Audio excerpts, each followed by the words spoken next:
Assalamualaikum warahmatullahi wabarakatuh. Perkenalkan, nama saya Eliza Suherti, NIM 19231004. Di sini saya akan mereview kembali artikel ke-9, tugas dari mata kuliah Seminar Akuntansi Keuangan dengan tema Pelaksanaan Keberlanjutan Perusahaan di Industri Otomotif Eropa. Analisis laporan keberlanjutan. Ada 5 pokok pembahasan yang akan kita bahas. Yang pertama, pembahasan teori yang terkait dengan tema. Banyak penelitian dalam beberapa tahun terakhir berfokus pada konsep keberlanjutan perusahaan.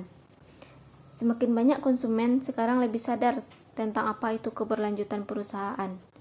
Ini mungkin salah satu alasan utama mengapa semakin banyak perusahaan mulai menangani masalah ekologi dan sosial.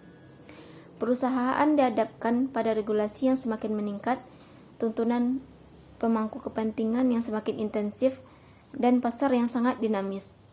Sejauh mana perusahaan berkomitmen untuk mengintegrasikan keberlanjutan perusahaan sering dikaitkan dengan manfaat potensial yang dirasakan dalam hal pengurangan biaya, keuntungan efisiensi, dan peningkatan posisi pasar, citra, dan reputasi perusahaan. Pokok pembahasan yang kedua yaitu kasus yang dibahas sesuai dengan tema. Konsep keberlanjutan perusahaan didefinisikan sebagai memenuhi kebutuhan pemangku kepentingan langsung dan tidak langsung perusahaan tanpa mengorbankan kemampuannya untuk memenuhi kebutuhan pemangku kepentingan di masa depan. Menurut Bansal, keberlanjutan perusahaan merupakan kombinasi dari keberhasilan ekonomi, perlindungan lingkungan, dan tanggung jawab sosial. Penerapan keberlanjutan perusahaan dapat mendukung keberhasilan bisnis jangka panjang serta berkontribusi dalam peningkatan taraf hidup. Seperti yang Kosman nyatakan, meskipun perusahaan tidak secara spesifik menargetkan pembentukan masyarakat yang bertanggung jawab, ini tidak secara otomatis berarti bahwa bisnis dan masyarakat tidak dapat saling menguntungkan. Pokok pembahasan yang ketiga yaitu objek penelitian. Objek penelitian dari makalah atau artikel ini yaitu Institut Ilmu Sistem Penelitian Inovasi dan Keberlanjutan Universitas Gras, Marangas, Australia.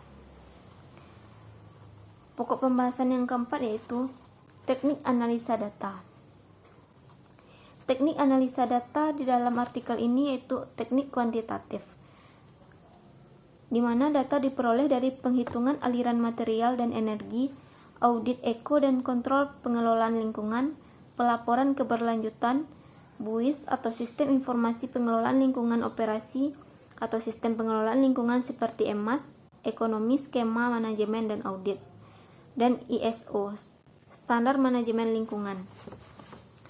Pokok pembahasan yang kelima yaitu hasil penelitian.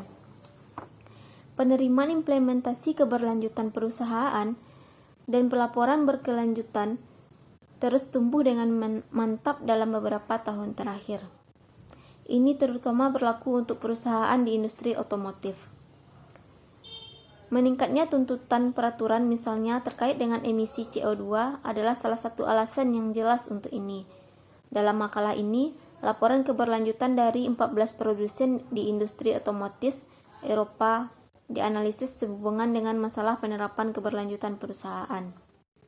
Analisis penerapan keberlanjutan perusahaan di perusahaan terpilih disediakan dengan tujuan untuk membantu memahami bagaimana produsen di industri otomotif Eropa menerapkan keberlanjutan perusahaan.